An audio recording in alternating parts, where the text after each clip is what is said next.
2 दिन पूर्व ही बरांज प्रकल्पग्रस्तों की मांगों को लेकर सांसद प्रतिभा धानोरकर ने आंदोलन कर बरांज में स्थित कर्नाटक एम्टा कोयला खदान बंद की थी और आज फिर इस मांग को लेकर उन्होंने कंपनी में दस्तक दी। इस बैठक में क्या निर्णय लिया गया, आइए जानते हैं इस खबर में।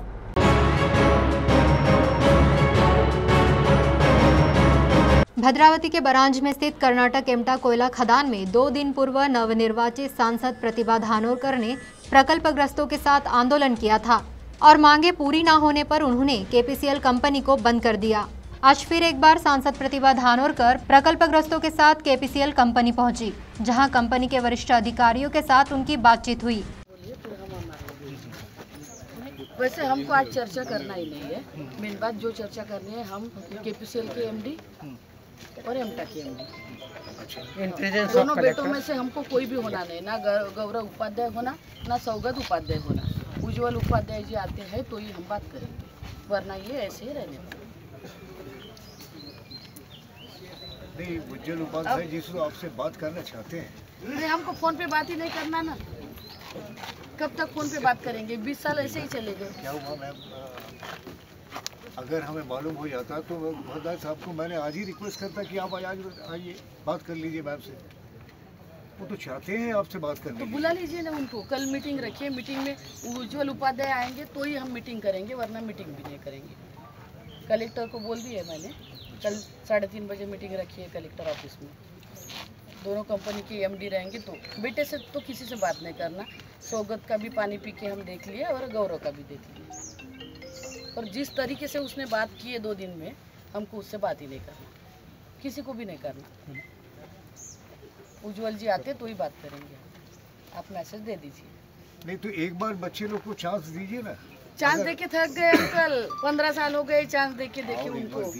नहीं, उनसे बात ही नहीं करना, बात करने के लायक है ही नहीं दोनों बेटे। हमको बेटों से बात ही नहीं करना, हमको बात सीएमडी से ही करना है। उज्ज्वल जी तो आपसे बात जरूर करेंगे, इसमें तो कोई बात नहीं। आप मीटिंग के लिए उज्ज्वल जी को ही बोल दें, मैं कलेक्टर को भी बोल दिया, वो खुद आएंगे तो ही हम मीटिंग करेंगे, नहीं तो फिर 10 दिन रहे या 15 दिन माइंस बंद ही रहेंगे। हमको निर्णय लेने वाला आदमी होना, इसकी झूठी बातें सुन सुन के ना दोनों बेटों की थक गए हम आपके पास आए हैं आज। हमारे संवाददाता जावेद शेख उस समय घटनास्थल पर मौजूद थे। उन्होंने प्रकल्पग्रस्तों के साथ बातचीत की। गेल्या अनेक दिवसापासून बरांज मोकासा येथील प्रकल्पग्रस्त यांच्या मागणी संदर्भात अनेक वेळा आंदोलने झालेले आहेत, परंतु प्रशासन आणि लोकप्रतिनिधी यांनी काही लक्ष दिलेले नाही।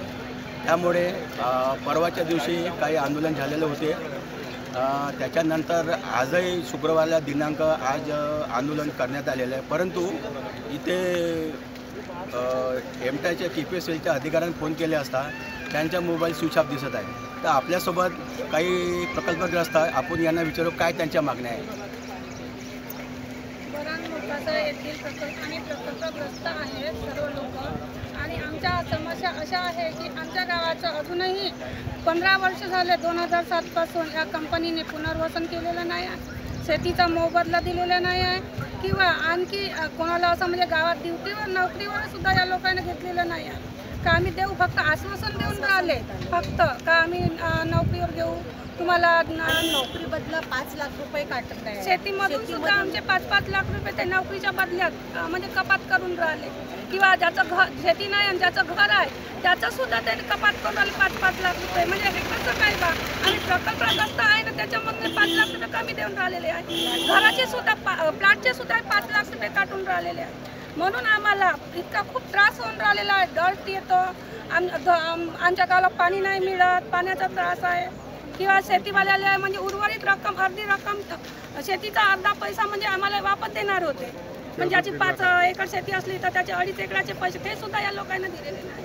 काय आता तुमची काय भूमिका आहे आता समोर? आता आमची एकच भूमिका आहे की आमचं पुनर्वसन झालं पाहिजे, आम्हाला म्हणजे आमचा मोबदला मिळाला पाहिजे, याच्यासाठी घराचा, याच्यासाठी रक्कम आणि नोकरी मिळाली जी रक्कम आहे, बाकी 4 लाख प्रमाणे दिलेली रक्कम ती आम्हाला काही वर्षानंतर परत करणार होती, ती उर्वरित रक्कम आम्हाला भेटली पाहिजे, ती उर्वरित रक्कम। आणि आता ती आमची प्रतिभाताई मॅडम आपल्यासाठी घटणार आहे, त्या आमच्या सगळ्या गावकऱ्यांचा जो प्रश्न आहे त्या घेऊन त्या उभ्या राहिले, आणि आम्ही त्यांच्यासोबत पाठीशी आहोत। आमचे उर्वरित पैसा मिळाला पाहिजे, घराचा पूर्णपणे मोबदला मिळाला पाहिजे। जे गावातले मुलं आहे आमचे नोकरीवाले, ते मुलं पहिले नोकरीवाले घेतले पाहिजे, परप्रांतातले लोक नोकरीवर घेतलेले आहे आणि गावातले मुलं तसेच आहे. त्यांचा पहिला वेज मेन म्हटलं तर आमच्या मुलांना 8,000 रुपये 10,000 रुपये पेमेंट प्रमाणे देत आहे. तसं आम्हाला पहिले वेज बोर्ड लावून आमचा कोल महिन्याचा आमच्या पोरांना पेमेंट दिला पाहिजे असं आम्ही सगळ्या मॅडमला विनंती करते. जोपर्यंत आमचं पेमेंट आणि आमचे जोपर्यंत 5 मुद्दे सॉल्व होत नाही तोपर्यंत आमची माहिती सगळे बंद ठेवा मॅडमनं, अशी मी मॅडमला विनंती. काय तुमच्या मागण्या आहे प्रकल्पग्रस्त? काय तुमचं नाव काय? माझं नाव रब्बानी शेख आहे. मी इथला प्रकल्पग्रस्त आहे. माझी 15 वर्ष आधी इथं जमीन गेली आहे या प्रकल्पग्रस्तमध्ये. पण 15 वर्षापासून त्या कंपनीच्या लोकांना सगळा धोकाच दिला आहे. लोकांना प्रकल्पग्रस्तांना वारंवार ते सांगतात नोकरी देऊ हे करू. सुरुवातीला मीटिंग झाली त्यावेळेस त्यांनी म्हटलं होतं की तुम्हाला आम्ही 7/12नुसार नोकरी देणार, तुमच्या मुलांना ट्रेनिंगसाठी पाठवणार, तुमच्यासाठी आम्ही कॉलेज बांधून देणार, तुमची अर्धी जमीन 7 वर्षात आम्ही परत करणार आणि 7 वर्षात जर आम्ही जमीन परत दिली नाही तर तुम्हाला आजच्या बाजारभावाप्रमाणे तुमच्या जमिनीचा मोबदला देणार. परंतु आजपर्यंत 15 वर्षाचा काळ निघून गेला, त्यांनी अजून मोबदलाही दिला नाही आणि कोणती नोकरी कोणाला दिली नाही. आज आमचे मुलं बाळं जे आहे ते आता भूकमरीच्या याच्यावर आले आहे. त्यांना आज काही काम नाही, काही काज नाही त्यांच्याकडे. ते बेरोजगार आहेत एवढ्या वर्षापासून. तरी कंपनी वारंवार सांगते, कधी सांगतात का त्या कंपनीकडे जा, त्या माणसाकडे जा, त्यांच्याकडे जा, यांच्याकडे जा, पण कोणीच कधी काही प्रत्यक्ष खास त्याचं काही उत्तर देत नाही. आणि ते फलाण्या अधिकाऱ्याकडे आहे, ते त्यांच्याकडे आहे, ते कोणी सांगतात ते एमटा कंपनीकडे आहे, कोणी म्हणतात ते कोलमॅच बेंगलोरकडे आहे, असे सांगून लोकांना हरासमेंट करतात. आणि कधी त्यांनी आमचा मोबदला अजून दिला नाही आणि कोणत्या नोकरीवर कोणत्या आमच्या मुलाबाळांना घेतलं नाही. आम्ही बेरोजगार लोक, आता सगळे आमचे मुलं बाळं बेरोजगार झाले आहे. आम्ही काय करावं आता, कोणाला विचारावं? आता तुमच्या समोर काय आहे? आता आम्ही काय करणार? आंदोलनशिवाय आमच्याकडे काही पर्याय नाही आहे.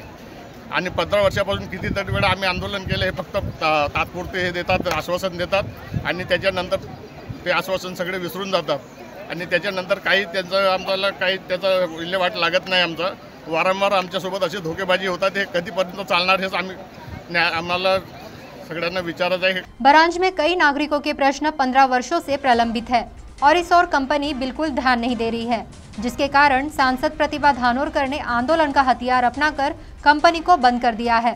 शनिवार को दोपहर 3 बजे जिलाधिकारी कार्यालय में जिलाधिकारी विनय गौड़ा, सांसद प्रतिभा धानोरकर तथा कंपनी के संचालकों की बैठक तय की गई है। अगर उस बैठक में भी हल नहीं निकला तो इस आंदोलन को कड़ा करने की चेतावनी भी सांसद प्रतिभा धानोरकर ने दी। भद्रावती से जावेद शेख की रिपोर्ट।